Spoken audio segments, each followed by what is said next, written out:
Baik, selamat pagi anak-anak. Selamat berjumpa kembali di sesi evaluasi tugas PJJ. Utamanya tugas kedua yang sudah anak-anak kerjakan dan anak-anak kirim melalui WA Group.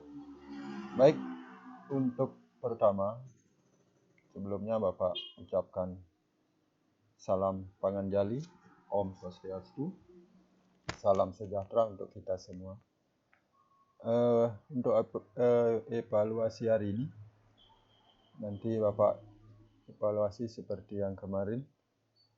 Apa yang anak-anak sudah buat, ya Bapak berikan evaluasi supaya nanti ya bisa anak-anak memperbaiki. Baik, evaluasi kali ini kita mulai ya dengan yang dievaluasi, yaitu yang pertama, respon anak-anak ya. Seperti biasa, respon anak-anak sudah baik, sudah cepat tanggap ya, cepat mengerjakan tugas dan mengirim tugasnya. Dan yang kedua, responnya setelah respon yaitu pemahaman informasi. Nah, mungkin di sini yang perlu diperbaiki. Untuk pemahaman informasi, nah banyak anak-anak yang sudah mengerjakan tugas tapi tidak sesuai dengan informasi yang sudah diberikan. Nah, untuk itu selanjutnya nanti silahkan dipahami dulu informasinya, apa disuruh, bagaimana ya, di mana dan sebagainya. Nah, nanti anak-anak mengerjakan tugas sesuai informasi. Nah, itu yang perlu diperbaiki. Yang ketiga adalah pemahaman soal dan tugas atau tugas ya. Nah, anak-anak diberikan informasi untuk mengerjakan soal atau tugas yang sudah diberikan. Selanjutnya, bagaimana anak-anak memahami soal atau tugas itu, sehingga apa yang anak-anak buat, apa yang anak-anak kirim bisa sesuai dengan petunjuk atau soal yang diberikan. Selanjutnya, yang keempat, yaitu setelah anak-anak mengerjakan tugas dan mengirim, yang perlu juga dievaluasi adalah hasil tugas yang sudah anak-anak kirim. Nah, bagaimana hasil tugasnya? Sudah anak-anak bisa lihat, sudah Bapak kirimkan kemarin. Nah, itu lihat hasil tugasnya sehingga anak-anak bisa nanti untuk mengevaluasi. Dan yang kelima, yaitu pemahaman materi. Nah, tugas yang diberikan itu sudah sebelumnya diberikan materi apa yang berkaitan dengan tugas itu. Nah, di sana anak-anak rasanya ya kurang memahami materi, ya mungkin karena kurang banyak membaca ya. Materi itu sudah ada sebenarnya di buku teks, di buku yang lain, ataupun sumbernya anak-anak bisa mencari di internet.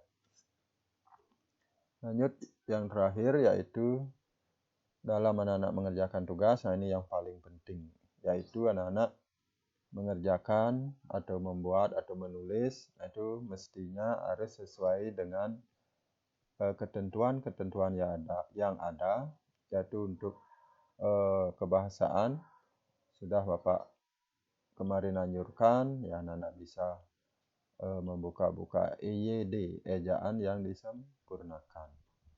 Atau kalau punya bukunya boleh, kalau tidak punya bukunya silahkan di-download di HP anak-anak. Nah, itu sudah bisa juga. Ya, pedoman umum ejaan bahasa Indonesia atau PUEB, pedoman umum ejaan bahasa Indonesia. Nah, hal itulah yang perlu Bapak evaluasi dari tugas-tugas atau tugas kedua yang sudah anak-anak kerjakan dan kirimkan, serta anak-anak sudah mendapatkan hasilnya. Baik, kita lanjutkan untuk mengevaluasi soal-soal atau tugas.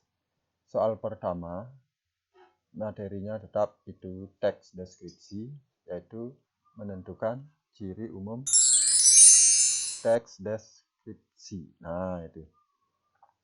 Nah, kemarin sudah juga divideokan atau ditayangkan dalam video ya, ciri umum teks deskripsi. Nah, itu. Nah, mungkin anak-anak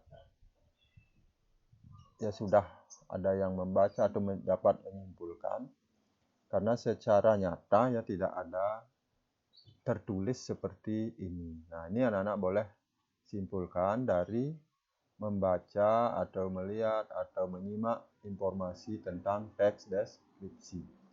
Nah, Bapak berikan, nah ini gambaran. Boleh tambahkan nanti yang lainnya. Nah, ciri umum teks deskripsi yang pertama, nah ini ciri umumnya itu menggambarkan atau melukiskan secara subjektif suatu objek. Objek itu bisa berupa benda, tempat, ataupun suasana. Nah, seperti itu. Kemudian ciri umum yang kedua, objek dideskripsikan secara rinci. Seperti kemarin anak sudah buat objeknya apa misalnya. Seperti ada yang sudah membuat deskripsi tentang SMP Negeri 2 Pekutatan. Nah, itu dideskripsikannya secara rinci. Ya, secara rinci atau secara detail. Apakah bangunannya, ya, luasnya, kemudian halamannya, kemudian kelasnya, gedungnya, dan lain sebagainya. Itu secara rinci. Kemudian yang ketiga, nah kalau teks deskripsi yang sudah kita buat dibaca atau didengarkan oleh orang lain, maka orang yang membaca atau mendengar itu seolah-olah merasakan sendiri seperti apa yang kita deskripsikan. Itu. Nah, ini sudah sering ya anak-anak lakukan sebenarnya ya. Tapi mungkin anak-anak istilahnya kurang pas ya, kurang tahu. Nah, lanjut yang keempat, ciri umumnya adalah bersifat subjektif. Nah, ini artinya subjektif menurut penulis atau pencerita.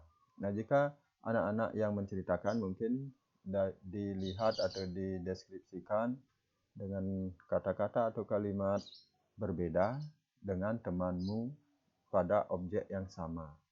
Ya, nah itu namanya subjektif sesuai dengan penulis. Nah, yang kelima, menjelaskan ciri fisik objek. Nah, menjelaskan ciri fisik. Nah, tadi ini di sini ya secara rinci ya. Secara rinci, nah masing-masing rincian itu dijelaskan ciri-ciri fisiknya. Nah, itu ciri umum dari teks deskripsi. Nah, Pak berikan contoh. Nah, ini anak-anak yang sudah membuat, nah seperti ini ya. Nah, ini sudah hampir mengena ya, sesuai dengan ini. Paragraf deskripsi menggambarkan sesuatu objek. Nah, itu tambahannya. Paragraf yang digambarkan dijelaskan secara singkat, jelas, dan rinci. Nah, ini serta melibatkan kesan indera. Nah, karena di sini melibatkan panca indera ya, dari penglihatan, pendengaran, perasaan, begitu ya. Kemudian ketika pembaca, ketika pembaca membaca teks deskripsi, maka seolah-olah merasakan langsung apa yang sedang dibahas di dalam teks atau sedang dideskripsikan. Nah, ini sudah juga.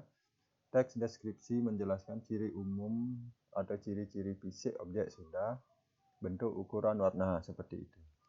Nah, ini ada yang membuat 4, ya sesuai perintah, anak disuruh membuat 5, kan itu. Nah, itu. Nah, kalau 4 nanti membuat, otomatis juga nilainya 4 ini ya berkurang gitu ya. Semestinya boleh ditambahkan sini, boleh kalau anak menemukan ya. Nah, itu ciri umum teks deskripsi. Nah, mungkin anak-anak yang sudah membuat seperti ini, atau seperti ini, atau yang lain, nah, nanti bisa membandingkan dan membuat yang benar. Oke, kita lanjut. Nah, setelah ciri umum, nah kita akan membicarakan ciri kebahasaannya. Nah, ciri kebahasaan sudah juga